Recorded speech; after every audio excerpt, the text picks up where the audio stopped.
Listen, 12-year-old Gavin Peterson of Utah was starved to death by his own family, his own father at that. Okay, his father and his mother had split years prior. His mother turned to drugs and eventually lost custody of him and his other two siblings. Once the courts found out and they took them away, they placed them in the hands of their father, Shane Peterson, and his new wife, Nicole. And Nicole had no children. She was used to just having Shane to herself. Next thing you know, she somehow coerced Shane, Gavin's own father, into abusing his own children. Ain't no love that deep that you gonna make me abuse my kids. If you don't like my kids, you can get the fuck out, okay? Anyhow, poor little Gavin and his two siblings were in that house going through the most. Well, I can't even say two because it really was just Gavin and his sister, Malia.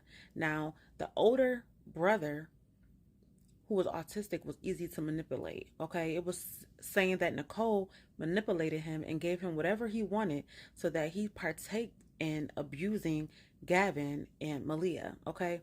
So Malia actually told her school about this and CPS came out, but of course, Shane and Nicole covered it up so that way CPS didn't see any wrongdoing. Even though she was old enough to tell them what was going on, they still did not believe her. So Malia's like, look, I'm going to die if I stay here, okay? She pleaded her case, tried to get out. They wouldn't allow her to leave. They closed the CPS case. And Nicole then removed all the children from the school and started homeschooling them and locking them in the house and not feeding them. They will only eat bread and mustard and water occasionally, okay? Malia soon turned 18. She was able to dip out the house, move on with her life, but she left little Gavin there. By the time Gavin turned 12, he had already been so malnourished that his bones were showing. He was severely beaten that his organs had been shutting down, okay? And on visits with his biological mom, she would take pictures and she created a report against, Shane and Nicole and eventually opened up a case.